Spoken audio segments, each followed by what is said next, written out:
delloo na danañ ñu ngi koy assumer pleinement. avec responsabilité te danañ ci xar seen tànk tubéy. pour que justice soit faite. Voilà un peu le problème. Alors Doyen Samba. ñu jël avion. waaw daal di dem. fekk ji le premier ministre fële ca Addis Abeba. ca sommet bi nga xamante ni daal dina fay teew. sa jàngat par rapport ak teewaayug Ousmane Sonko fële ca Addis Abeba. waa ji kos na de. bu ko defee sama waa ji. Moussa génneel ma sama waa ji ci photo yi. gis nga ko ni mu taxawee. roy du nuroog pire de. gis nga ko ni mu taxawee. barke yonent bi. xam naa ne nag photo bii. Abdoulaye Lam. dana am. photo bi frappé na. waaw photo bii dana am tey photo bi frappé na ñu mu yóbbu cardio. waaw am na ñoo xamante ni moom tey duñ fanaan seen kër.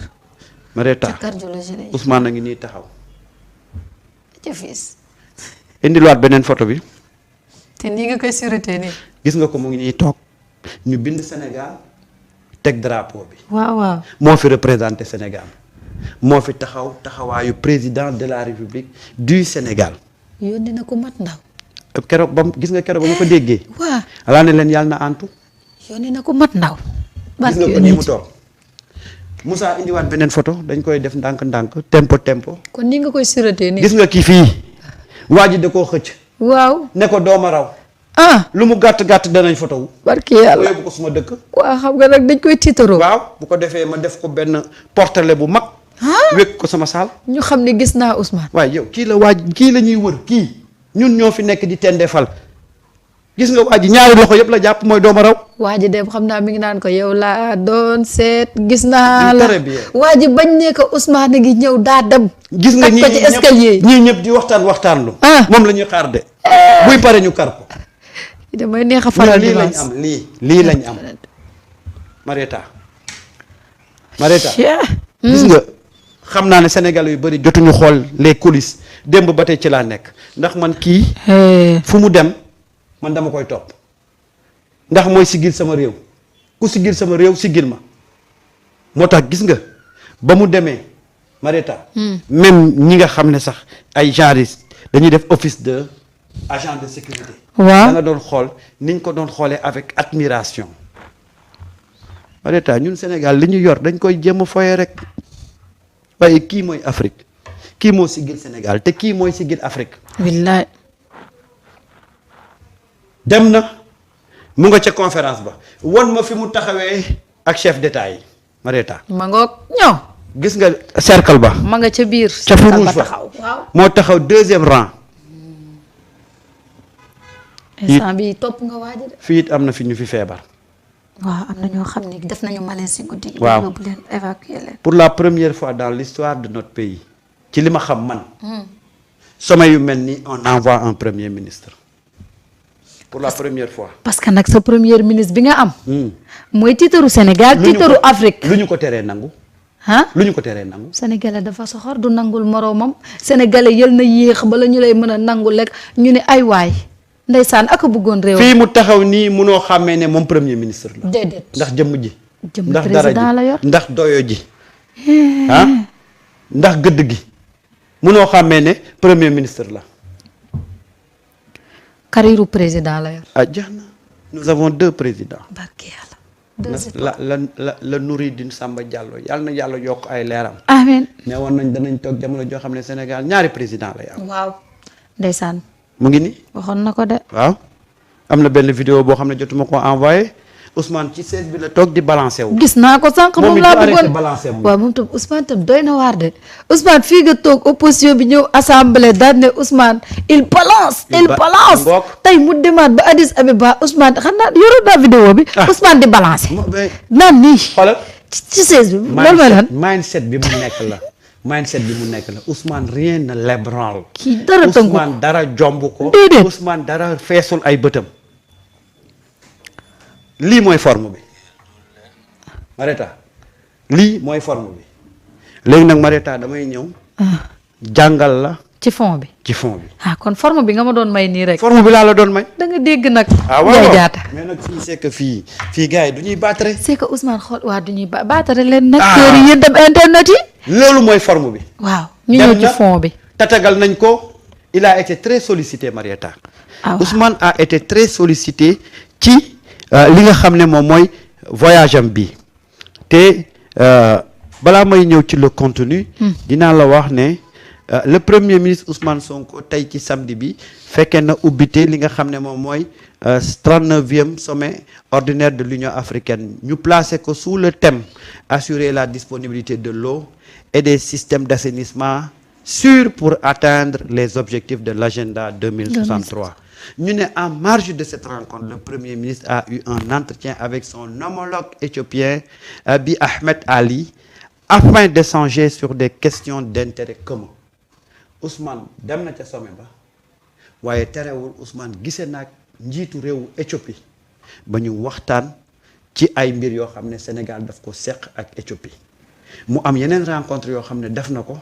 fii ak lundi dinañ ci dikk incha allah. ca tal ko Marieta Ousmane keroog ba ko Bassirou Diomaye Faye désigné président de la République. J'ai salué cette décision-là ma ne yabal na ku mat yab ndaw. dëgg la. yabal na ku courageux yabal na ku mën a assumer la responsabilité réewam ma ne ensuite il vient donner benn tribune boo xam ne tribune yooyu laa yàkkamti Ousmane di fa dem. ndax Ousmane dafa dimension yam dafa dépasser Sénégal.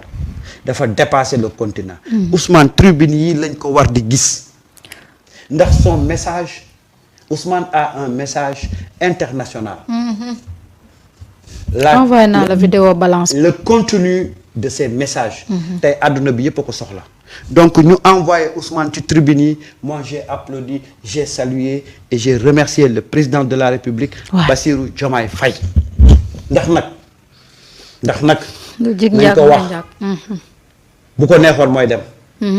waaye moom moo ko yabal. donc ci décision Bassirou Diomaye Faye président de la République ci la demee ci sommet bi ba décision ba génnee ñu génne beaucoup de manipulation.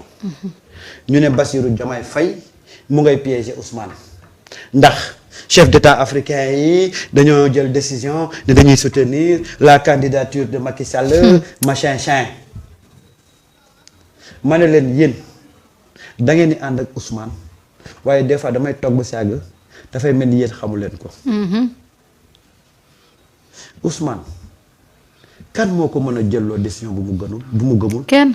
Ousmane kan moo ko mën a jëlloo décision boo xam ne ça ne colle pas avec li muy incarné ah. mënul nekk déedéet. mënul nekk te c'est parce que daf ci waxtaan avec le président de la République ba ñu d'accord ci position bi ñu war a adopter moo tax Ousmane accepté dem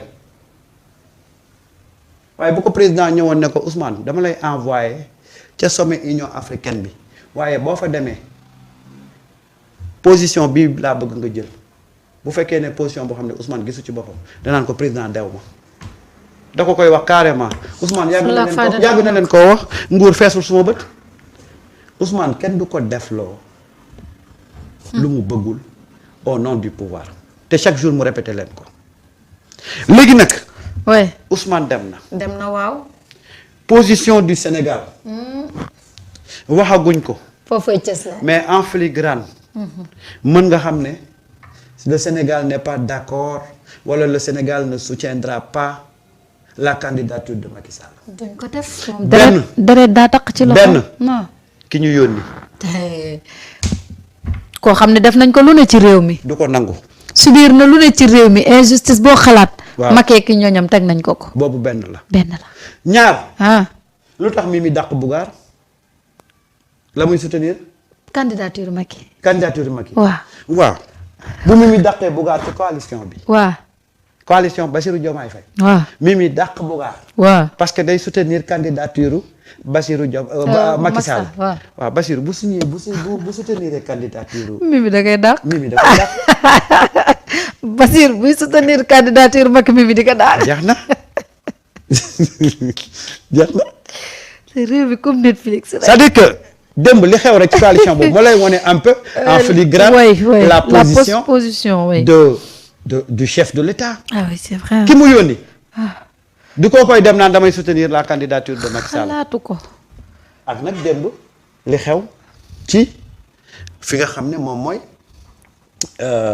coalition ba mais Marieta on nous a vendu c'est-à-dire que quand tu regardes le sommet xam nga mooy li ma lay wax ne manipulation daf ci bëri. daf ci bëri kay. tu as l'impression que tout tourne autour de la candidature de Macky Sall alors que c'est faux. déedéet moo ci gën a ndaw. waaye ma ne la est-ce que dinañ ko aborder foofu. je pense pas. est-ce que dinañ ko aborder foofu. c'est la question que je me pose. Et il y a puis, plusieurs faut aborder thématiques aussi. yoo xam ne dañ ko retenir pour waxtaanee ko mais on nous a vendu affaire u Macky Sall ba tu as l'impression que Marieta le sommet va tourner autour de la candidature de Macky Sall ce qui est fausse. Ouais. une information bëgg ko fausse. jëlee kal ko foofu. waaw et boo xoolee les télévisions congolaises dañoo bi président demee ba ñëw dañu def ay reportages mais en filigrane dañu doon jéem a gëmloo ne le président de la République Bassirou Diomaye Faye dafa d'accord ak Sassou Nguesso ci la candidature de Macky Sall que Sénégal da koy soutenir ils ont essayé de faire une manipulation ce qui n'est pas vrai moo tax ma ne la ni ñu koy toogee nii di ko waxee nii le problème de la candidature de Macky Sall tu as l'impression que mooy le sujet dominant ci sommet ba c'est pas vrai il y a des questions majeures yoo xam ne qui seront abordées peut-être que en coulisses en réunion peut-être que on peut en parler mais que les gens retiennent que du problème mu candidature yi Macky Sall bi déedéet. moom la ñuy waxtaanee foofa noona et même buñ ko fay waxtaanee xam nañ ni kañu yebal moom. déedéet nga xamante ni yàgg na toog di wax ci ñaawte fii Macky Sall def ci réew mi. waaw yàgg na toog ñu barricade ko 45 jours. waaw toog na ñu tas njabootam ñii ñu dugal leen kaso ñii ñu rey leen ñii ñu torturer leen. waaw toog na gis l'argent de ce pays là à travers gouvernement bi fi nekkoon te Macky Sall jiite que ñu dilapider ce pays ba actuellement on nous parle de plan de redressement pour xool nan la ñuy def ba yëkkati réew mi. Exactement. kooku tey dina dem. cohérence pour cohérence naan dafay soutenir candidature bi même su fekkee ni loolu mooy lu gën a néew ca foofu kooku su demee dafay bañ parce que xam na ni kii nii nga xamante ni tey moom moo bëgg daw làquti foofu loxoom dafa taq ay deret ndax si nguuram la ñu reye ay xale ci nguuram la ñu dilapider l'argent de ce pays ci nguuram la ñu torturer ay nit ba tey jii bànneexu doom dañ koy dégg mënuñu ko am ci nguuram la ay nit di dund torox tànge jamono ji kooku Ousmane yabul boppam yabuñu ñun en tant que sénégalais bay dem foofu di wax. waaye ma ne gars yi Ousmane lenn rek lay xaar ci Macky Sall mooy que ne justice soit faite pour moom. xam nga que mooy li ñu def ci réew mi ñu ñoom àtte leen ak ñoom. Tout mais à fait. Ousmane. waaye ma ne. question kooku yooyu c'est l'homme idéal. léegi nag dañoo bëgg a gëmloo ne loolu comme sujet central la te gis nga ma pour te dire. ouais.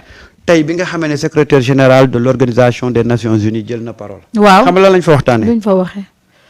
il a demandé à ce que ñu def une réforme en profondeur du système financier international pour te dire que il y a des questions beaucoup plus importantes yu ñuy aborder ci sommet boobu mais fii on a essayé de nous manipuler pour nous dire que daal sommet boobu daal dañ fay dem pour di fa waxtaanee la candidature de Macky Sall. te xaaral en dehors de li nga wax ni xam nga ren sommet bi nga xamante ni mooy sommet 39e session ordinaire bu Union africaine xam nga thème bi ci lan lañ ko placé. waaw. assurer la disponibilité de l'eau et des systèmes d'assainissement sûrs pour atteindre les objectifs de l'agenda 2063. waaw léegi nag lii nii. te lii moo ëpp solo ay Macky Sall. waaw ñu lu suñoon ci moom. waaw. ba ñu bëgg ñu jël rek calqué ñu foofu. loolu lañ bëggoon jël pour xoolal pour jëm ñu ko kii waaye Macky Sall xoolal Macky Sall problème am du ay mook Ousmane Sonko wala mook Bassirou Diomaye Faye de problème xam mook lan la.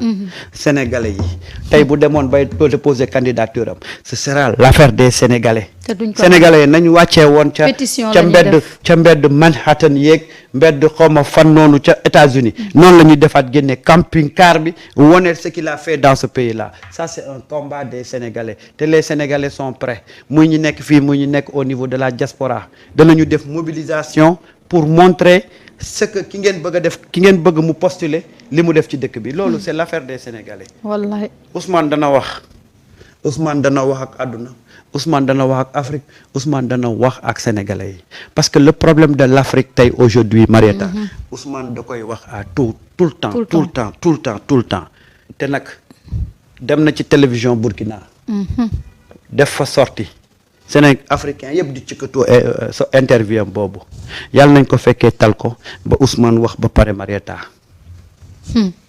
bu waxee da nga déggalu loo xamante man gis nga dama leen ne Ousmane fi mu Ousmane dëgg Marieta da nga koy xam di déglu li muy wax pour nga mën a wutal ko foo ko tollale Ousmane bu ko kenn. c'est un homme extraordinaire. non bu ko kenn jël ba di ko tollale. non amul loo koy ci ay politique. non. man foofu laa toll. xam nga lu tax boo bëggee jël Ousmane yóbbu ko ci cadre politique da ngay daanu. mooy que ni il est humain ba pare Ousmane li gën a jafe ci homme politique moo nekk ci moom. kuy xalaat tëraayu bàmmeelam. kuy xalaat ëllëg su demee moom liñ ko dénkoon lan lay layoog suñu borom. politiciens yi xalaatuñu yàlla. moo tax ku ci nekk boo toogee ci nguur lu la neex ngay def parce que jàpp nga ni nguur ci àdduna la yem. alors que am na loo xam ne daf lay topp ba sa biir bàmmeel. te Ousmane nit la koo xam ne bëggul bañul ku ko mere de. mais na ko mere ci dëgg. mu xam ni moom dëgg lay défendre te moom xalaat na ni ëllëg. dafay wuy ji suñu borom te loolu noonu bëgg ko layoog bàmmeelam moo tax soo koy yóbbu ci cadre politique rek tout le temps da ngay fausser say analyse foofu la gars yu bëri di juume parce que bokkul ak ñoom moom il est unique non mais xam nga boo koy wax dañuy foog dañ naan la da ngaa far wala da ngaa mais nañu accepter la réalité aussi booy faral ak ku baax ñun bi ñu juddoo dëgg la yàggul man Abdou Diouf xaw ma ci dara Ablaye Wade sax la ma ci xam daanaka néew na mais bu Macky Sall moom fii la ma fekk am na lu ma ci xam waaw gis naa ci ay politiciens mais nga gis koo xamante ni li gën a jafe ci nit tamit mu ngi ci moom muy ku honnête koo xam ne du lekk dërëm bu ko lewut wan na leen ko de ñun sénégalais nga xam ni devant l'argent on est prêt à tout li fi xew ci Pierre Robert ak ñi góor jigéen ñi ñu jàpp ñuy transmettre ay VIH loolu xaalis moo leen tax ñu def naka sa dul noonu pourtant kii liggéey na 20 ans impôt et domaine fii fa nga xamante ni foofu ku fa dugg am xaalis ku fa dugg nekk milliardaire waaw pourtant moom ci salaire am la yemoon. et pourtant ba mu waxee ba tey gisuma ko génn démentir ko. mu ngi ma ne. comment cette personne là ñun ñu am ko. waaw ñu war a jàng ci moom. war a xam ni. nit day honnête nit ku ñuul moo mel noonu. man nag damaa nekkul ci. mais nag kaay. man boo dee champion. dama lay considérer comme champion. gis nga ñi bañ Ousmane ñëpp. dañoo jub lenn lañ ko bañee mooy Ousmane dafa jub ñoom ñu dëng. jeex na tàkk lenn lañ ko bañee Ousmane dëgg jub. wax la lii moo am. ñoom nag il préfère te mentir plutôt que ñu wax la dëgg. waaw Moussa yónnee naa la benn vidéo nga xool li ma la doon wax gaa yaa ngi xëccoog moom. balance bi sax gis naa ko. balance bi waaw moom tamit dafa mën xoqatalaat. non dafay. fi mu ne xam naa dafay toog naan leen nii. non état d'esprit. fi mu ne mi ngi balancé ci xolu. état jaamur yi lay d'esprit bi mu nekk balancé wu la xam nga boo nekkee ci dëgg. jëlal waaw. fi mu ne nii ci xolu jaamur yi da lay balancé wu ni non dafa nekk ci état d'esprit. ndax am na ñoo xam ne tey seen. c'est-à-dire que yii yëpp dañu kiiwul ay mbiram. Moussa am na benn vidéo bu ma la envoyé Moussa nga xool un peu état d'esprit bi mu nekk gis nga kii mooy Denou Sassou Nguesso. waaw Denou Sassou Nguesso moo nekk nii moo nekk nii. ok am na foo xam ne dafay kar Ousmane gis nga ko Ousmane gaa yaa ngi photo woog moom fii. ay waay gis nga ko Denou sa ngi nii xam naa mu ngi koy wax Ousmane loo nar a wax mbaa dooma attaqué. Ousmane yoonam nekk ci de. waaw yoonam nekku si franc parler mu ngi koy baab naan ko loo nar a wax dooma ci day tuuti. waaye Ousmane nag yooyu kii ko de keerul lool de li mu gëm lay wax. du tricher moom li mu gëm moo tax Marieta gis nga le Sénégal une fois encore est en train de jouer sa place dans la géopolitique africaine. Pourquoi Ousmane a été choisi moo tax gis nga Marieta Bassirou Diomaye Faye waaw c'est un grand homme politique. waaw danaa ci dikkaat nag. son choix bi mu porté ci Ousmane bu sommet bi jeexee di ngeen ci xam dara. Le Sénégal veut marquer un coup. kan moo yor un discours de rupture Ousmane. kan moo am courage pour wax ko ci penc mi Ousmane Bassirou na ko Ousmane demal. Le Sénégal est en train de jouer un grand coup dans la géopolitique waxuma la africaine. Déedéet. mais mondiale te kay. ñaar ñi ñoo koy incarné. nañu dem rek ndànk par ndànk. Afrique de Ousmane daa xàll yoon bi wan ñëpp yoon. mu ngi nii sommet bi tey ak suba la ñu ngi ci ay travaux après nag dana am ay discours. te xam naa ne bu paree télévision étrangère yi danañ ko cëkkatoo. et ci sommet boobu doyen Samba. dolli ma. mbaa xam nga ni moom Ousmane. waaw le premier ministre du Sénégal. am na benn entretien ak homologue éthiopien bi. di Abiy Ahmed Ali. waxtaanee nañu nag sur des questions d'intérêt commun. voilà. xam nga Ousmane. en dehors de sommet bii nga xamante ni dañ fay dem dafay daje ak ay naataangoowam yoo xamante ni dañuy waxtaan ci loo xam ne day lëkkale Sénégal ak yeneeni réew. voilà waaye teg ko ci transparence teg ko ci ay intérêt yoo xam ni ku ne danga ciy mën a gis sa bopp. Sénégal fi mu ne nii jeeg bu jar la de. mu ngi noonu.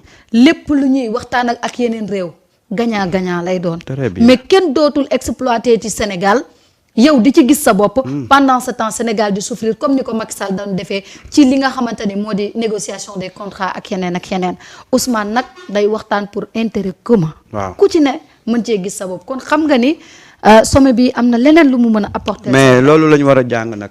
mais buñ ñu fi wax ay candidature Macky Sall. voilà nañ ñu loolu jàngal c'est derrière nous. nañ ñu jàngal le changement bi war a am ci sommet bi. voilà ak leadership bi ci Sénégal nar a incarné à travers son premier ministre qui a été mandaté par le président de la République. loolu mooy les enjeux.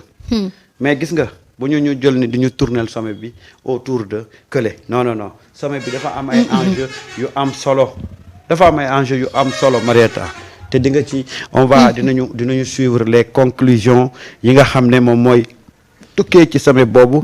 ak taxawaayu ki nga xam ne moom mooy Ousmane Sonko ci li nga xam ne moom mooy lii di sommet boobu et c'est très important Marieta le Sénégal est en train de se repositionner au plan géopolitique te il faut que nit ñi suivre cette cadence-là. Surtout.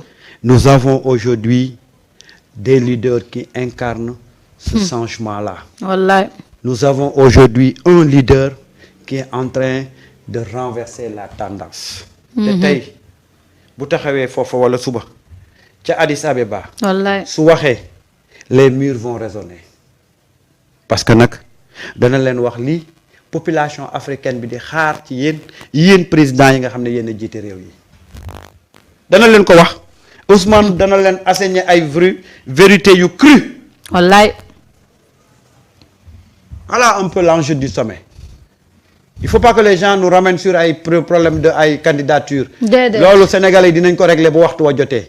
les Sénégalais danañ régler cette question là fi mu nekk nii ñun on va gérer ce que les véritables enjeux du sommet les points qui seront débattus ak taxawaay ba fa la délégation sénégalaise conduite par Ousmane Sonko di taxaw gis naa ne Cheikh Tidiane Dièye mu ngi ci délégation bi ministre de l'assainissement et de l'eau c'est important. waaw parce que on parle. yaa ngi doon wax thème bi léegi. voilà thème bi dafa laalaale quand même secteur boobu nga xamante ni. absolument moom Cheikh Tidiane Dièye muy thème bi ñu jël assurer la disponibilité de l'eau et des systèmes d'assainissement sûrs pour atteindre les objectifs de l'agenda 2063. donc c'est normal que le ministre bi yor wàllu assainissement bokk ci délégation bi. absolument délégation bu am solo déedéet dañoo dem pour liggéey. dañoo dem pour fexe xool Sénégal à travers yeneeni réew yi nan la ñuy def ba mën a gis seen bopp ci dañuy incarner le leadership du Sénégal. te gis nga yoruñu suñu kérosène bii di wër di taxawaal leen de. non gars yi ñoo nekk ci débat boobu. comme li fi amoon autant booy dem yóbbu fukki nit ak juróom du ñu xam lu xew ca sommet ba ñibbi si jot. waaw nekk fa di naan naka. taxawaaloog di foyee suñu xaalis bi di xool table ya def lekk rek ak boisson.